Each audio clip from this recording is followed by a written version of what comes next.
ಕರಕುಶಲದಿಂದ ಅಂದರೆ ಗೊಂಬೆಗಳಿಂದ ಬರುವಂತಹ ಒಂದು ದುಡ್ಡು, ಯಾಕಂದರೆ ಇದು ಕಾಸ್ಟ್ಲಿ ಐಟಮ್, ಇದು ಪ್ಲಾಸ್ಟಿಕ್ ಐಟಮ್ ಅಲ್ಲ. ಗೊಂಬೆಗಳನ್ನು ಮಾಡಬೇಕು ಅಂತಂದರೆ ಸರಿಸುಮಾರು ಒಂದು ತಿಂಗಳನ್ಗಟ್ಟಲೆ ಅದಕ್ಕೆ ಒಂದು ಶ್ರಮ ಹಾಕಬೇಕಾಗ್ತದೆ.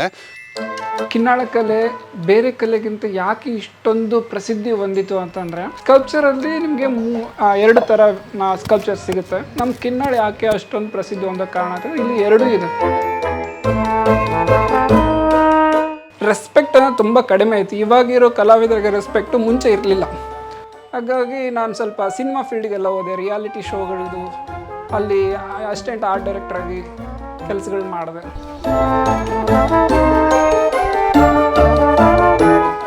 ಕಾಮೆಂಟ್ಸ್ ಏನಿದೆ ಗೊತ್ತಾ ನನಗೆ, ನೀವು ಮಿಡಲ್ ಕ್ಲಾಸಿಗೆ ಯಾಕೆ ವರ್ಕ್ ಮಾಡಲ್ಲ ಅಂತ. ಮಟೀರಿಯಲ್ಸ್ ಚಾರ್ಜ್ ಕಡಿಮೆ, ನಮ್ಮ ಲೇಬರ್ ಚಾರ್ಜ್ ಜಾಸ್ತಿ ಆಗುತ್ತೆ ನಮ್ಮದು. ಎಲ್ಲ ಹೇಳ್ತಾರೆ ಕಲೆ ನಶಿಸಿ ಹೋಗ್ತಾ ಇದೆ, ಕಲೆ ನಶಿಸಿ ಹೋಗ್ತಾ ಇದೆ ಅಂತಂದು. ಯಾವಾಗಲೂ ಕಲೆ ನಶಿಸಲ್ಲ, ಕಲಾವಿದ ಮಾತ್ರ ನಶಿಸ್ತಾನೆ.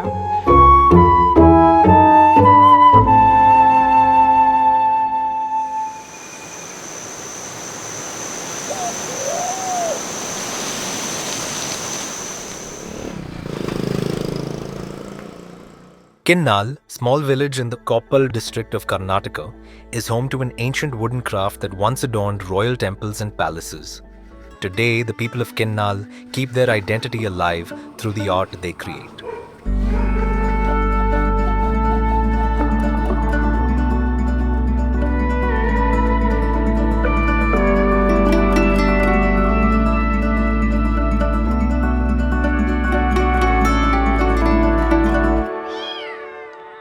Among the few who still uphold the ancient craft of Kinnal stands Santhosh Kumar.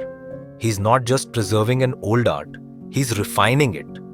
Every model, every pattern, every measured stroke reflects his dedication to keep this tradition both timeless and alive. ನಾವು ಹುಟ್ಟದಿಂದನೇ ಆ ಕಲೆ ನಮಗೆ ದಿನ ಬೆಳಗಾದ ಕೂಡ ನಾವು ನೋಡ್ತಾ ಇರ್ತೀವಿ. ನಮ್ಮ ತಂದೆ ಮಾಡ್ತಾ ಇರ್ತಾರೆ, ನಮ್ಮ ತಾತ ಮಾಡ್ತಾ ಇರ್ತಾರೆ, ನಮ್ಮ ಮಮ್ಮಿ ಮಾಡ್ತಾ ಇರ್ತಾರೆ. ನಾವು ಕಲಿಬೇಕು ಅಂತ ಮಾಡ್ತಿರಲ್ಲ, ಬಟ್ ಮನೆಯಲ್ಲಿ ಪರಿಸ್ಥಿತಿಯಿಂದ ನಾವು ಕಲಿತಾನೇ ಇರ್ತೀವಿ, ಡೈಲಿ ಕಲಿತಾ ಇರ್ತೀವಿ. ನೀವು ನೋಡೋದ್ರಿಂದ ಕಲಿಯೋದೇ ಜಾಸ್ತಿ. ನಿಮ್ಗೆ ಯಾರೂ ಇಲ್ಲಿ ನೀ ಹಿಂಗೆ ಮಾಡೋ ಹಂಗೆ ಮಾಡೋ ಅಂತ ಹೇಳ್ಕೊಡಲ್ಲ. ಕಲೆ ಯಾವಾಗಲೂ ಹೇಳ್ಕೊಟ್ರೆ ಬರೋದಲ್ಲ, ನಿಮ್ಮ ಸ್ವಯಂ ಅದಕ್ಕೆ ನಿಮ್ಮ ಟೈಮ್ ಕೊಟ್ಟಾಗ ಮಾತ್ರ ಬರುತ್ತೆ. In Kinnal, art isn't taught, it's absorbed. And that instinct, that lifelong practice, is what makes their craft unlike any other. Kinnal ಕಲೆ ಬೇರೆ ಕಲೆಗಿಂತ ಯಾಕೆ ಇಷ್ಟೊಂದು ಪ್ರಸಿದ್ಧಿ ಹೊಂದಿತು ಅಂತಂದರೆ, ಸ್ಕಲ್ಪ್ಚರಲ್ಲಿ ನಿಮಗೆ 2 ಥರ ಸ್ಕಲ್ಪ್ಚರ್ ಸಿಗುತ್ತೆ. ಡೈರೆಕ್ಟ್ ವುಡ್ ಮೇಲೆ ಕಾರ್ವ್ ಮಾಡ್ತಾರೆ, ಡೈರೆಕ್ಟ್ ಸ್ಟೋನ್ ಮೇಲೆ ಕಾರ್ವ್ ಮಾಡ್ತಾರೆ. ಹಾಗೆ ಇನ್ನೊಂದೇನೆಂದರೆ ಮೆತ್ತುವ ಕ್ರಿಯೆ ಅಂತಾರೆ. ಅಂದರೆ ಕ್ಲೇಯಿಂದ ಮಾಡ್ಕೊಂಡು ಹೋಗ್ತಾರೆ, POP ಇಂದ ಮಾಡ್ಕೊಂಡು ಹೋಗ್ತಾರೆ. ಅಂದರೆ ಇಲ್ಲೇನು ಮಾಡ್ತಾರೆ, ಮೆತ್ಕೊಂಡು ಹೋಗ್ತಾರೆ.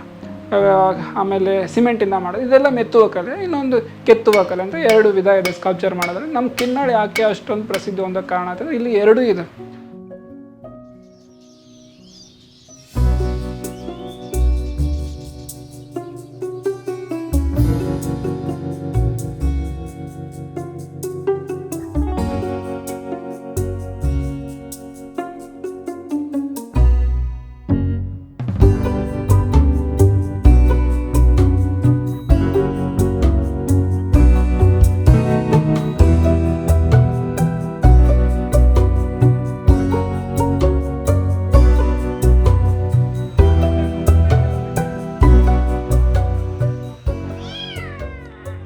Kinnal's art once adorned temple walls and palaces. It carried tales from the Ramayana, Mahabharata and Skanda Purana, preserving devotion through wood and paint. ಹಿನ್ನೆಲೆ ಅಂತ ನೋಡಬೇಕಾದ್ರೆ ಒಂದು 500-600 ವರ್ಷಕ್ಕೆ ನಾವು ಹಿಂದೆ ಹೋಗಬೇಕಾಗ್ತದೆ. ಇಲ್ಲಿ ವಿಶೇಷ ಅಂತಂದರೆ ವಿಜಯನಗರ ಕಾಲ, ಇವತ್ತು ದಕ್ಷಿಣ ಭಾರತದ ಒಂದು ಸುವರ್ಣ ಯುಗವನ್ನು ಕಂಡಂತಹ ಒಂದು ಸಾಮ್ರಾಜ್ಯದ ಅತಿ ದೊಡ್ಡ ಗೊಂಬೆಗಳನ್ನು, ಅಂದರೆ ಅಲ್ಲಿರುವಂಥ ಕಲಾಕೃತಿಯನ್ನು, ಶ್ರೀಮಂತಿಕೆಯನ್ನು ಬಿಂಬಿಸುವಂಥ ಕೆಲಸ ಮಾಡ್ತಿದ್ದದ್ದು ಕಿನ್ನಾಳ ಗ್ರಾಮದ ಕಲೆಗಾರರು. After the fall of the Vijaynagara Empire in 1665, the craft received support from the Nawab of Koppal, Desai of Kinnal, and more importantly, from the Nawab Salar Jung of Hyderabad. Apart from Kinnal, the craft is also believed to be practiced at Harpanahalli, Kampli, Kanakgiri, and other places. ನಮ್ಮ ತಂದೆ ಜೊತೆಗೆ ನಾವು ಕೂಡ painting ಮಾಡೋಕ್ಕೆ ಹಳ್ಳಿಗೆ ಹೋಗ್ತಾಯಿದ್ವಿ, ಗ್ರಾಮ ದೇವತೆ ವಿಗ್ರಹಗಳನ್ನ ಪೇಂಟ್ ಮಾಡೋಕ್ಕೆ. ಅಲ್ಲಿ ಹೋದಾಗ ಅರ್ಜೆಂಟ್ ಇರ್ತವಲ್ಲ ಕೆಲಸಗಳು, ಆವಾಗ ನಿಮಗೆ ಕಲಿಯೋಕ್ಕೆ ತುಂಬ ಚಾನ್ಸ್ ಸಿಗುತ್ತೆ. ಯಾವಾಗ ಮೈ ತುಂಬ ಕೆಲಸ ಇದ್ದು ತುಂಬ ಅರ್ಜೆಂಟಾಗಿ ಕೊಡೋದಿರುತ್ತಲ್ವ, ಅವಾಗ ಏನು ಮಾಡ್ತಾರೆ ಅಂದರೆ ಎಲ್ಲರಿಗೂ ಕೊಡ್ತಾರೆ ಕೆಲಸ ಮಾಡೋಕ್ಕೆ. ಸ್ವಲ್ಪ ತಪ್ಪಾದರೂ ಪರವಾಗಿಲ್ಲ, ಅಚ್ಚು ನಾನು ಆಮೇಲೆ ಅದನ್ನು ಕ್ಲಿಯರ್ ಮಾಡ್ತೀನಿ ಅಂತಂದು ಅಷ್ಟು ಧೈರ್ಯ ಬರುತ್ತೆ ಅವಾಗ ಕಲಾವಿದರಿಗೆ. When Santhosh went to college, he discovered where his real strength lay. While others focused on machines and mechanics, he was drawn to lines, curves, and precision. Drawing wasn't just another subject, it became his language of expression. ITಯಲ್ಲಿ ನಾನು ಹೋದಾಗ ಅಲ್ಲಿ engineering drawing ಮಾತ್ರ, ಅದರಲ್ಲಿ engineering drawing ಅಂತ ಒಂದು subject ಇತ್ತಲ್ಲ, ಅದರಲ್ಲಿ ನಂದು ಯಾವಾಗಲೂ 100%. ಉಳಿದಿದ್ದು ಯಾವ ಟಿ ಜಾಯಿಂಟು ಆ ಜಾಯಿಂಟ್ ಈ ಜಾಯಿಂಟ್ ಏನೂ ಅರ್ಥ ಆಗ್ತಾ ಇರಲಿಲ್ಲ. 3 to 4 months ITI ಹೋದೆ, ಬಟ್ ನನಗೆ ಅದು ಇಷ್ಟ ಆಗಲಿಲ್ಲ. ಆಮೇಲೆ ಅಪ್ಪಗೆ ಹೇಳಿದೆ, ನನಗೆ ITI ಬೇಡ, ನಾನು ಡ್ರಾಯಿಂಗ್ ಕಾಲೇಜ್ಗೆ ಹೋಗ್ತೀನಿ. ಕಾಲೇಜ್ ಹೋಗೋದು ಮತ್ತು ನಮ್ಮ ಕೆಲಸ ಇದ್ದಾಗ ನಮ್ಮ ಕೆಲಸ ಮಾಡೋದು, ಈ ಥರ ಎರಡನ್ನೂ ಬ್ಯಾಲೆನ್ಸ್ ಮಾಡಿಕೊಂಡು ಡಿಗ್ರಿ ಕಂಪ್ಲೀಟ್ ಮಾಡಿದ್ವಿ. In the beginning, Santhosh never imagined he would continue this craft. The life of an artist wasn't easy. There was competition, little respect, and even less income. For many like him, it wasn't passion that brought them to art, it was circumstance. But over time, what began slowly turned into purpose. ನಮ್ಮ ತಾಯಿ ಯಾವಾಗಲೂ ಹೇಳೋದು, ನೀವು ಚೆನ್ನಾಗಿ ಓದಿ ಯಾವುದಾದ್ರೂ job ಮಾಡಿ. ಆದರೆ ನಮ್ಮ ತಾಯಿಗೆ ಹೆಂಗಿತ್ತು ಅಂದರೆ, ಒಂದು 20-25 ಸಾವಿರ ದುಡಿಯೋಂಥದ್ದು ಯಾವುದಾದ್ರು ಜಾಬ್ ಮಾಡಿ, ಅದು 20-25 ಸಾವಿರ ಅವ್ರಿಗೆ ದೊಡ್ಡ ಕನಸಾಗಿತ್ತದು. ನಾವಿವಾಗ ಸ್ಯಾಲ್ರಿನೇ ಕೊಡ್ತಾಯಿದ್ದೀವಿ ಅಷ್ಟಕ್ಕೊಂದು. ಬಂದ ಕೆಲಸ ಸ್ಟಾರ್ಟ್ ಮಾಡಿದ, ಒಂದೇ ಕೆಲಸನ ಕ್ಲಿಕ್ ಆಯ್ತು. ಆತನ್ಲಿಂತ್ರ ನಮಗೂ ಎಲ್ಲ ಅನಾಟಮಿ ಕರೆಕ್ಟ್ ಇರ್ತಿತ್ತಿಲ್ಲ, ನಾವು ಮೊದ್ಲಿಗೆ ಮಾಡೋ ಕೆಲಸ ಎಲ್ಲ. ಆತ ಯಾವಾಗ ಬಂದ, ಕಾಕ ನೀವು ಮಾಡಕ್ಕೆ ತಪ್ಪು, ಕೈ ಇಷ್ಟು ಇರ್ಬೇಕಂದ್ರೆ ಅಷ್ಟೇ ಇರಬೇಕು ಅಂತ ನಮ್ಗೆಲ್ಲರಿಗೆ ತಿಳಿಸಿ ಹೇಳಿದೆ. ಆವಾಗ ನಾವು ಕೈ ಇಟ್ಟಿಟ್ಟುದ್ದ ಮಾಡ್ತಿದ್ವಿ. ಒಂದು ದ್ಯಾಮವ್ವನ ಬಣ್ಣ ಮಾಡಿದ್ವಿ ಅಂದ್ರೆ, ಹೊಸ ದ್ಯಾಮವ್ವನ ಮಾಡಿದ್ನಂದ್ರಪ್ಪ ಅಂದ್ರೆ ಒಂದು ಮಾರಿನಷ್ಟು ಕೈ ಇರ್ತಿದ್ವು ನಾವು. ಮಾಡಬೇಡ್ರಿ ಹಂಗೆ, ಅದು ಅಳತಿಗೆ ತಕ್ಕಂಗೆ ಅಳತಿ ಮಾಡಿರಿ, ಅಳತಿ ಮಾಡ್ಕೊಂಡು ಮಾಡಿರಿ ಅಂತಂದು ಒಂದು ಮಾರ್ಗದರ್ಶನ ಕೊಟ್ಟ. ಆವಾಗ್ಲಿಂತ್ರ ನೀಟಾಗಿ ಚಲೋ ಆಗ್ಬಿಟ್ಟು ನಮ್ಮ ಎಲ್ಲ. He wasn't interested in following the traditional way, it was too hard to sustain. So, he turned that art into interior design. Inspired by stories from the Ramayana and Mahabharata, he began creating objects from those tales, adding more beauty and pushing the quality higher with every piece. ನಿಮಗೆ difference ಗೊತ್ತಾಗುತ್ತೆ, ಹಳೆ ಕಾಮಧೇನು ಮಾಡಿರೋರ್ದು ಇವಾಗ ನಾನು ಮಾಡ್ತಾ ಇರೋ ಕಾಮಧೇನು ತುಂಬ ನಿಮ್ಗೆ ನೋಡಿದರೆ ಗೊತ್ತಾಗ್ಬಿಡುತ್ತೆ. ಯಾಕಂದರೆ ಅನಾಟಮಿಕಲಿ ನಾನು ಅದನ್ನು ತುಂಬ ಇದನ್ನು ಮಾಡ್ತೀನಿ. ಅವರು ಮುಂಚೆ ಎಲ್ಲ ಹೆಂಗೆ ಮಾಡ್ತಾ ಇದ್ದಾರೆ, ಫೋಕ್ ಲೆವೆಲಿಗೆ ತೊಗೊಂಡೋಗಿದ್ದು. ಕಿನ್ನಾಳ ಅಂದರೆ ಫೋಕ್ ಆರ್ಟ್ ಅಂತಲೂ ಸುಮಾರು ಪತ್ರಿಕೆಗಳಿಗೆ ಬರೆದ್ಬಿಟ್ಟಿದ್ದಾರೆ. ಆ್ಯಕ್ಚುಲಿ ಕಿನ್ನಾಳ ಫೋಕ್ ಆರ್ಟ್ ಇದು ಒಂದು ಫೈನ್ ಆರ್ಟ್ ಇದು. Nowadays, more people reach out through calls and social media, and the Kinnal artisans create and deliver their artworks to them. The process of Kinnal art begins with wood. ಈ ಕಡೆ ಎಲ್ಲ ಪೊಳಕಿ ಮರ ಅಂತ use ಮಾಡ್ತಾರೆ. ನಮ್ಮ ಕಿನ್ನಾಳಲ್ಲಿ ಇದು ಪೊಳಕಿ ಮರ ಅಂತ ಹೇಳಿ. Carefully dried in the shade for months, so it doesn't crack or attract insects. ಆಮೇಲೆ ಒಣಗಿಸೋದ್ರಲ್ಲೂ 2 ಥರ ಇದೆ. ಅದನ್ನ ಯಾವಾಗಲೂ ನಿಲ ನಿಲ್ಲಿಸ್ಬೇಕು. ಈ ಥರ ನೀವು ಮಲಗಿಸ್ಬಾರ್ದು ವುಡ್ನ. ನಿಲ ನಿಲ್ಲಿಸಿದ್ರೆ ಗ್ರೇಸಿಂದ ಸೀದಾ ವಾಟರ್ ಕಂಟೆಂಟ್ ತಳಗೆ ಹೋಗ್ಬಿಡುತ್ತೆ ಭೂಮಿಗೆ. Once ready, it's cut and shaped into the desired figure. A natural paste made of tamarind seed, neem powder, and jute fiber is used to strengthen and smooth the sculpture. Layers of cotton cloth, a product made from a mixture of chalk powder and gum, are then added to refine the surface. Each step demands time, care, and patience, because every detail, from the texture to the shine, defines the final beauty of the piece.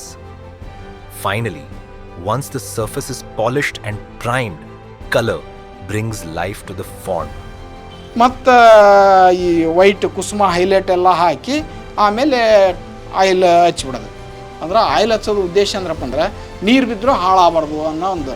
After all this effort, the price of raw materials may be low, but the labor behind each piece holds true value.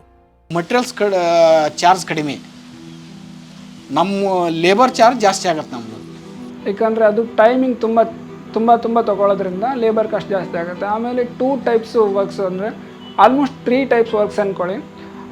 Master craft ಮೆನ್ನು ಒಂದು ಗರಡ ಮಾಡ್ತಾರೆ, ಅದಕ್ಕೆ ಒಂದು 15,000 ಅಂದ್ಕೊಳ್ಳಿ. ಅದೇ ಥರ middle man ಒಂದು ಗರುಡ ಮಾಡ್ತಾನೆ, ಅವ್ನು 10,000ಗೆ ಮಾರ್ತಾನೆ. ಇನ್ನೊಬ್ರು ಲಾಸ್ಟಲ್ಲಿ ಮಾಡ್ತಾರೆ, ಟ್ರೈನೀಸ್ಗಳೆಲ್ಲ 5,000ಗೆ ಮಾರಾಟ ಮಾಡ್ತಾರೆ. ಯಾಕಂದರೆ ಅವ್ರವ್ರು ಕೊಟ್ಟಿರುವಂಥ ಟೈಮಿಂಗ್ ಅದಕ್ಕೆ. ನಾನು 3 ಡೇಸ್ ಕೊಟ್ಟಿದ್ದೀನಿ, ನಾನು 3 ಡೇಸಿಗೆ ಎಷ್ಟು ಲೇಬರ್ ಕಾಸ್ಟ್ ಹಾಕ್ಬೇಕು ಅಷ್ಟೇ ಹಾಕ್ತಾರೆ. ಅಂದರೆ ಕ್ವಾಲಿಟಿ ಕಮ್ಮಿ ಮಾಡಿರ್ತಾರೆ. ನಾನು ಒಂದು 6 ಡೇಸ್ ಕೊಟ್ಟಿದ್ದೀನಿ, ನಾನು ಅದಕ್ಕೆ ಎಷ್ಟು ಲೇಬರ್ ಕಾಸ್ಟ್ ಹಾಕಬೇಕು, ಅದಕ್ಕೆ ಇನ್ನೂ ಸ್ವಲ್ಪ ಕ್ವಾಲಿಟಿ ಜಾಸ್ತಿ ಮಾಡಿ ಅಷ್ಟು ಮಾಡಿದ್ದೀನಿ. ನಾನು ಮಾಸ್ಟರ್ ಕ್ರಾಫ್ಟ್ ಪರ್ಸನ್ ಅಪ್ಪ, ನಾನು ತುಂಬ ಟೈಮ್ ಕೊಟ್ಟಿದ್ದೀನಿ, ಅದಕ್ಕೊಂದು 1 ಮಂತ್ ಟೈಮ್ ಕೊಟ್ಟಿದ್ದೀನಿ. ನನಗೆ 1 ಮಂತದು ಸ್ಯಾಲ್ರಿ ಅದೇ ಒಂದೇ ಗೊಂಬೆಯಲ್ಲಿ ಬೇಕು ನನಗೆ ಅನ್ನೋರು ಇನ್ನು ಜಾಸ್ತಿ ಎಫರ್ಟ್ ಹಾಕಿ ಅದೇ ಪ್ರೈಸ್ನ ತೊಗೊಳ್ತಾರೆ.